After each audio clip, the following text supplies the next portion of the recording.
میں ہوں عبید قریشی، آپ دیکھ رہے ہیں خبرنامہ ٹی وی۔ ملک و ملت کا درد رکھنے والے محمد فاروق جان صاحب ہمارے ساتھ موجود ہیں۔ آج یہ ایک بڑے اہم مسئلے پر گفتگو کریں گے اور اس میں عوام کی دلچسپی کے لیے بہت سی چیزیں ہوں گی۔ وہ موضوع ہے تہذیبوں کا ٹکراؤ ختم کرنے کے لیے انفرادی اتحاد کی ضرورت ہے۔ تو ناظرین، ہم آپ کو ملاقات کرواتے ہیں اور یہ آپ سے گفتگو کریں گے اور آپ کو اس موضوع کے اوپر سیر حاصل تبصرہ بھی کریں گے۔ بسم اللہ الرحمن الرحیم۔ بہت شکریہ عبید قریشی صاحب کا، جنہوں نے میرا انٹرویو کیا۔ انہوں نے میرا پہلے بھی انٹرویو کیا تھا، تو میں اس موضوع پر لب کوشائی کرتا ہوں کہ تہذیبوں کا ٹکراؤ جو ہے اس کی وجہ سے جنگیں جنم لیتی ہیں، اور اس کی وجہ سے ماضی میں بہت بڑی بڑی جنگیں لڑی گئیں۔ تو یہ میری زندگی کے کچھ مقاصد ہیں۔ دو مقاصد میں واضح ہیں۔ ایک مقصد ایسٹ اور ویسٹ پاکستان، جو مشرقی اور مغربی پاکستان ہے، مشرقی پاکستان جس کو بنگلہ دیش کہتے ہیں، اس کو واپس متحد کرنا، ایک یہ میری زندگی کا مقصد ہے، اور دوسرا کشمیر کو مسئلے کو حل کرنا ایک میری زندگی کا مقصد ہے۔ تو ان دونوں مقاصد کو حاصل کرنے کے لیے میں خبرنامہ ٹی وی کے پلیٹ فارم کا سہارا دیتا ہوں۔ ظاہر ہے میں اتنا بڑا شاعر تو نہیں کہ اپنے کلام کے ذریعے لوگوں کو متاثر کر سکوں، لیکن میں ایک گمنام مجاہد کی طرح جو ہے کام کر رہا ہوں۔ تو یہ میں آپ کو کچھ اپنی نظم کے شعر سناتا ہوں جو بنگلہ دیش بن گیا، ایسٹ پاکستان تھا پہلے، تو اس کے کچھ شعر ملاحظہ ہو۔ سلہٹ و چٹاگان کے ماہی گیر، دل روتا ہے گمبھیر، آپ پھر سے بنائیں اپنا تجھے، ایٹمی قوت بنائیں تجھے۔ تو میرے بھائی دوستو، آج کل ہم جو ہے تو بنگلہ دیش ایٹمی قوت اس لیے نہیں بن سکتا کہ وہ انڈیا میں گرا ہوا ہے، انڈیا سے ایٹمی قوت نہیں بنانے دیتا۔ اور میرے بھائی دوستو، یہ شکر اس بات کی ہے کہ بنگلہ دیش ٹوٹ کر بنگلہ دیش بن گیا، انڈیا کا حصہ بن جاتا تو یہ اور زیادہ خطرناک بات تھی۔ تو میرے بھائی دوستو، اس کو علیحدہ کرنے کے لیے جو ہے تو تہذیبوں کے ٹکراؤ کی وجہ سے علیحدہ ہوا۔ اگر یہ تہذیبوں کا ٹکراؤ نہ ہوتا تو یہ علیحدہ نہ ہوتا۔ مسلمان جو ہے اپنی جو ہے سیکٹیرین مسائل میں الجھا ہوا، کوئی شیعہ ہے تو کوئی بریلوی ہے تو کوئی حنفی ہے، تو اس کی وجہ سے یہ تو مذہبی ٹکراؤ ہے کہ کوئی ایک دوسرے کے مذہب کو برداشت نہیں کر سکتے۔ اگر مسلمان سارے کلمہ توحید پر متحد ہو جائیں کہ سارے مسلمان جو ہے کلمہ پڑھنے والے ہیں، تو پھر جو ہے یہ مسلک کا بات بیچ میں نکل جاتی، سارے مسلمان جو ہے وہ تہذیبوں کے ٹکراؤ سے بچ سکتا ہے۔ تو میرے بھائی دوستو، ایک بین الاقوامی ٹکراؤ ہے جو کشمیر و پاکستان کا مسئلہ ہے، وہ بین الاقوامی ٹکراؤ کی وجہ دو قوتیں آپس میں آمنے سامنے ہیں۔ ایک جو ہے تو انڈیا ہے، پاکستان ہے، اور جو بنگلہ دیش جو ہے ہم سے علیحدہ ہوا ہے وہ بین التہذیبی ٹکراؤ ہے۔ تو آج بھی اگر بنگلہ دیش کی وزیر اعظم پاکستان کے ساتھ اتحاد کرنا چاہے تو جماعت اسلامی کے پلیٹ فارم سے اس پر اتحاد کی موجود ہے، کوشش موجود ہے۔ میں نے 1995 میں جماعت اسلامی کے پلیٹ فارم سے پشاور کے جناح پارک میں ایک نظریہ پیش کیا تھا کہ ایسٹ پاکستان اور ویسٹ پاکستان یا بنگلہ دیش اور ایسٹ پاکستان دوبارہ متحد ہونا چاہیے، لیکن مجھے اتنی پذیرائی نہیں ملی کیونکہ وہ جماعت اتنی اکثریت میں نہیں ہے بلکہ ان کی سیٹیں جو ہیں اقلیت میں ہوتی ہیں۔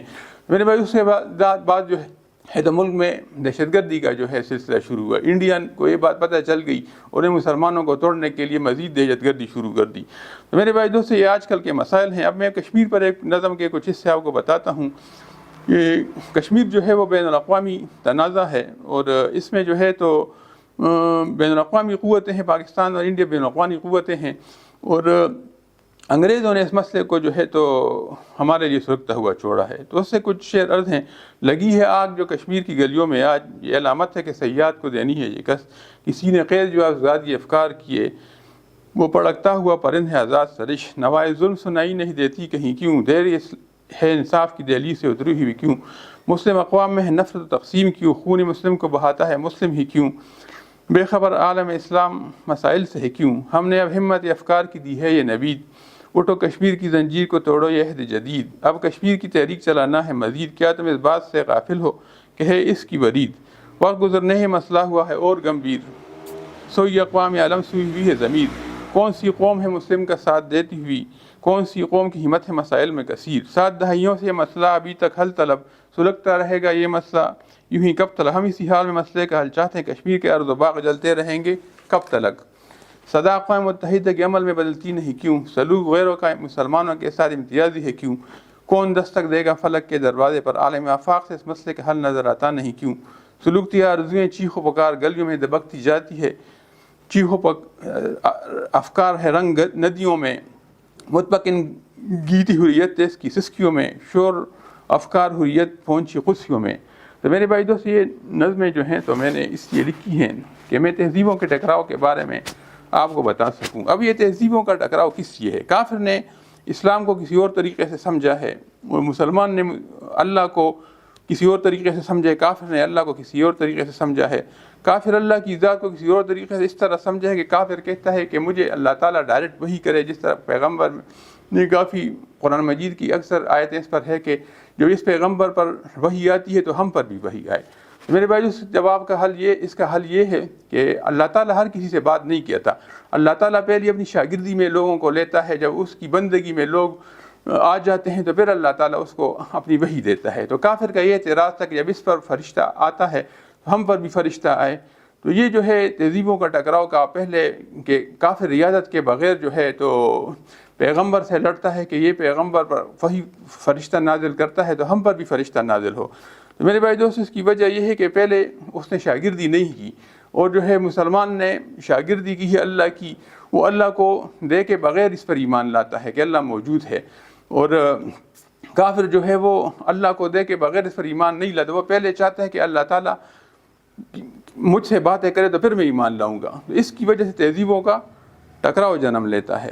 تو میرے بھائی دوستو، یہ جو ہے اس کیفیت کو ختم کرنے کے لیے ضروری ہے کہ ہم جو ہے بتائیں، ان کو بتائیں کہ کس طرح جو ہے تہذیبوں کا ٹکراؤ ختم کرنا ہے۔ عیسائی نے انگریزوں اور امریکوں کو اسلام کی دعوت دینی ہے، ہندوؤں کو بھی انگریزوں کو امریکوں کو اس طرح اسلام کی دعوت دینی ہے کہ اگر عیسیٰ علیہ السلام اللہ کے بیٹے ہیں تو وہ کھاتے بھی ہے، پیتے بھی اور سوتے بھی ہے۔ کیا جو انسان کھاتا ہے، پیتا ہے، سوتا ہے، کیا وہ اللہ کا بیٹا ہو سکتا ہے؟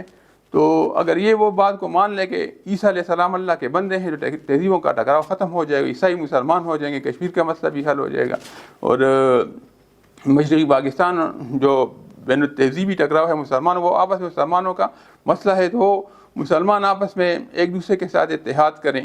اور لیکن اگر ہم متحد ہوتے تو آج کل یعنی مشرقی پاکستان یا بنگلہ دیش بھی ایٹمی طاقت ہوتا۔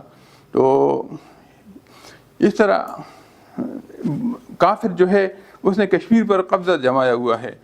وہ ہندوؤں کو اس طرح اسلام کی دعوت دینی ہے کہ بت تو کچھ کھاتا پیتا نہیں، وہ اپنے آپ کو نفع نہیں دے سکتا تو کسی اور کو کیا نفع دے گا۔ اگر عیسائیوں ہندوؤں کے بڑے بڑے لیڈر مسلمان کشمیر کا مسئلہ حل ہو سکتا ہے، اگر مسلمان مسالک کو بھول کر صرف کلمہ توحید پر متحد ہو جائے تو بنگلہ دیش اور پاکستان میں متحد ہو سکتے ہیں۔ تو یہ جو ہے تہذیبوں کا ٹکراؤ ہے۔ اب یہ تہذیبوں کا ٹکراؤ جو ہے کس طرح ختم کرنا ہے؟ تو اقبال نے کہا تھا کہ فطرت کو خرد کے روبرو کر دے، جو اس سے نہ ہو سکا وہ تو کر دے۔ جو انسان فطرت میں انسان کا اسلام ہے، اور خرد جو ہے وہ انسان کو جہالت کی طرف لے جاتی ہے۔ خرد کہتی ہے کہ تم نے اللہ کو دیکھا نہیں ہے تو تم اس طرح کس طرح مانتے ہو؟ تو اس کیفیت کو ختم کرنا، میرے بھائی جو سارے سوالوں کا جواب جو ہے اللہ دے گا آخرت میں۔ اب کافر جو ہے اس لیے اسلام سے نفرت کرتا ہے، تہذیبوں کا ٹکراؤ اس لیے جنم لیتا ہے کہ کافر کہتا ہے کہ میں اللہ کو دنیا میں دیکھ لوں۔ اسلام کو اقبال نے بھی سمجھا، اقبال بھی کہتا ہے کہ میرے گلو میں ایک نغمہ پرآشوب اقبال صبا رکھا ہے جسے میں نے لامکاں کے لیے۔ میرے بھائی دوست سے اقبال نے کہا تھا کہ میں لامکاں میں اللہ سے پوچھوں گا کہ ازل کا راز کیا ہے، دنیا کیسے وجود میں آئی، اور یہ دنیا کیسی زندگی، اور اللہ تعالیٰ جو ہے وہ کس طرح دنیا میں سب سے پہلے وجود۔ قرآن مجید میں تو اللہ کہتے ہیں الاول والآخر، اللہ تعالیٰ اول بھی ہے اور آخرت بھی ہے، بس اس سے آگے انسان کا ذہن کام نہیں کرتا۔ انسان جب آخرت میں مرنے کے بعد اٹھے گا، وہ اللہ کے سامنے پیش ہوگا، تو اللہ سے پھر یہ سوال پوچھ سکتا ہے یا اللہ آپ کیسے وجود میں آئے، اور دنیا کی زندگی۔ تو یہ جو ہے اقبال نے کہا تھا کہ حضور صلی اللہ علیہ وسلم سے محبت کرتے تھے، کہ حضور صلی اللہ علیہ وسلم کی محبت جو ہے وہ ہر چیز کی جڑ ہے۔ اور میرے بھائی دوست، علم غیب جو ہے وہ پیغمبر بھی نہیں جانتا تھا، جس طرح جو ہے انسان جو ہے علم غیب نہیں جانتا، اللہ تعالیٰ علم غیب جانتا ہے۔ تو اس کے بارے میں پتہ کرنا جو ہے لا حاصل مسائل ہیں۔ انسان جو ہے اس طرح نہیں کر سکتا کہ علم غیب کے بارے میں پتہ چلائے دنیا میں، تو اس لیے تہذیبوں کا ٹکراؤ جنم لیتا ہے۔ اگر اس تہذیبوں کا ٹکراؤ کو ختم کرنے کا طریقہ کیا ہے کہ ہم اللہ کو مان لیں، اللہ کو یعنی دے کے بغیر مان لیں۔ تو کافر اللہ کو دے کے بغیر نہیں مانتا، اور مسلمان جو ہے اللہ کو دے کے بغیر مانتا ہے۔ تو اب یہ کس طرح ان کا کنکلوژن کیا ہے سارے مسائل کا کنکلوژن یہ ہے کہ جہاں ڈول ڈوبتا ہے، ڈول بچتا ہے، وہاں شہنائی بھی ہوتی ہے۔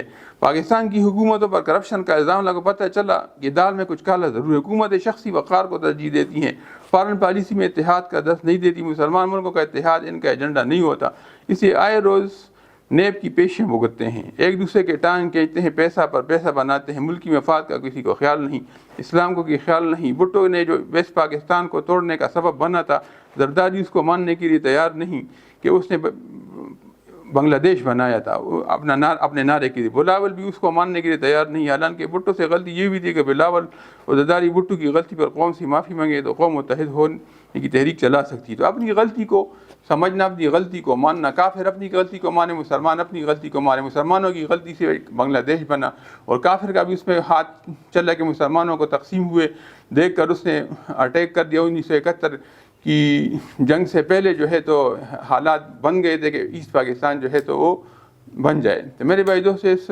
مسائل کے حل کے لیے ضروری ہے کہ ہم مسالک کے مسائل بھی حل کریں، اور توحید جو ہے اس ایک مسلمان جو ہے توحید پر قائل ہو، مسالک کو چھوڑ دے، اور کافر جو ہے وہ اللہ تعالیٰ کو نہیں مانتا، تو کافر کو یہ دعوت دینی ہے کہ وہ اللہ تعالیٰ کو مان لے، تو کافر اللہ تعالیٰ کو مانے، تہذیبی مسائل حل ہو جائیں گے۔ ناظرین، فاروق جان صاحب کی آپ نے گفتگو سنی، غور و فکر کے لیے اس میں بہت کچھ ہے۔ پلیز ہماری بھی استدعا ہے کہ آپ غور و فکر کریں۔